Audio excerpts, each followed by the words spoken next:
कांग्रेस उपाध्यक्ष राहुल गांधी को आपराधिक मानहानि के मामले में राहत मिल सकती है।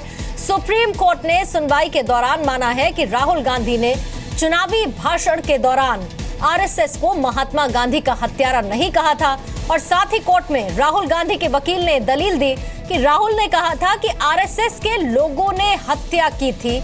इसका यह मतलब नहीं कि आरएसएस ने महात्मा गांधी की हत्या की। सुप्रीम कोर्ट ने इस दलील को मान लिया। सुप्रीम कोर्ट ने हालांकि आज कोई आदेश जारी नहीं किया है। अदालत ने शिकायतकर्ता से पूछा भी है कि अगर इस मामले को बंद किया जाए तो क्या उसे कोई एतराज है। 1 सितंबर को इस मामले में अब अगली सुनवाई होनी है।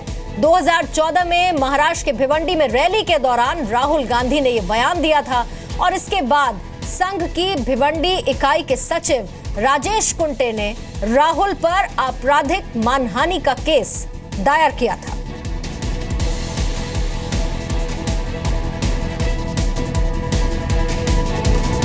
तो सुप्रीम कोर्ट से कांग्रेस उपाध्यक्ष राहुल गांधी के लिए ये एक राहत भरी खबर भी हो सकती है। आरएसएस आपराधिक मानहानि मामले में ये मुकदमा रद्द भी हो सकता है, क्योंकि शिकायतकर्ता से सवाल पूछा गया कि अगर ये मुकदमा बंद कर दिया जाए तो क्या उसे कोई ऐतराज है।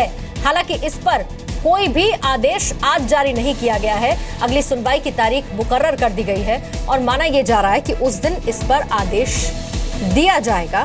और साथ ही सर्वोच्च अदालत ने कहा है कि हम मानते हैं कि आरएसएस संस्थान को हत्यारा नहीं कहा था राहुल गांधी ने।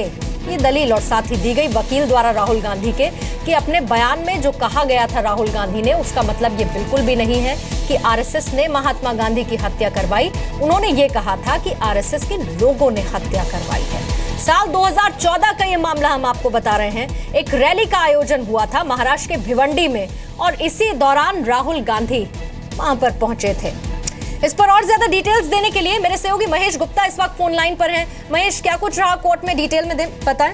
देखिए, आज की जो सुनवाई थी वो सुनवाई ये थी कि इस मामले में पिछली तारीख में जजेस के सामने ये बात आई थी कि एक कंप्लेंट केस होता है जो आपराधिक मानहानि का दायर होता है, उसके अंदर पुलिस का कोई रोल नहीं होता। जजेस इस बात को समझ रहे थे और उन्होंने एक रिपोर्ट देखी कि मजिस्ट्रेट ने, भिवंडी के कोर्ट के मजिस्ट्रेट ने कोई पुलिस को जांच का कुछ आदेश दिया था, तो उस पर आज जो है स्पष्टीकरण मांगा था कोर्ट ने। और आज जो है इसके अंदर जो शिकायतकर्ता के वकील हैं आर.यू. ललित, जो कि सुप्रीम कोर्ट में जज हैं, यू ललित उनके फादर हैं, वो काफी नामी ग्रामी वकील हैं। उन्होंने इस बात को सुप्रीम कोर्ट के जज को बताया कि बेशक से ये जो है शिकायत का मुकदमा होता है, कंप्लेंट केस, लेकिन इसमें भी कोर्ट कहीं कहीं इन्वॉल्व हो जाती है।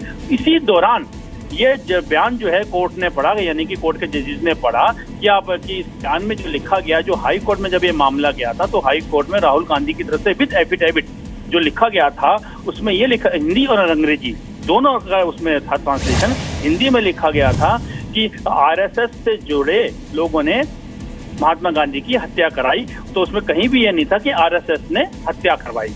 और उसके बाद जजेस ने कहा कि आप ठीक है, इसको अंग्रेजी ट्रांसलेशन अभी खोल के हमें दिखाइए। अंग्रेजी ट्रांसलेशन भी जो है कपिल सिब्बल ने खोल के पढ़ाया, जिसके अंदर ये कहा गया था कि जो आरएसएस है, आरएसएस से एसोसिएटेड था जो मर्डर था, लेकिन उसमें कहीं भी ये नहीं कहा कि आरएसएस ने हत्या करवाई। तो ये कहने के बाद जो शिकायतकर्ता के वकील थे वो भी एकदम से तैश में आ गए। उन्होंने बोला कि अगर ऐसी बात है तो जो है केस को खत्म कर दीजिएगा और इस बात को रिकॉर्ड पे ले आइए कि ये इस बात को मानते हैं कि आरएसएस ने हत्या नहीं कराई।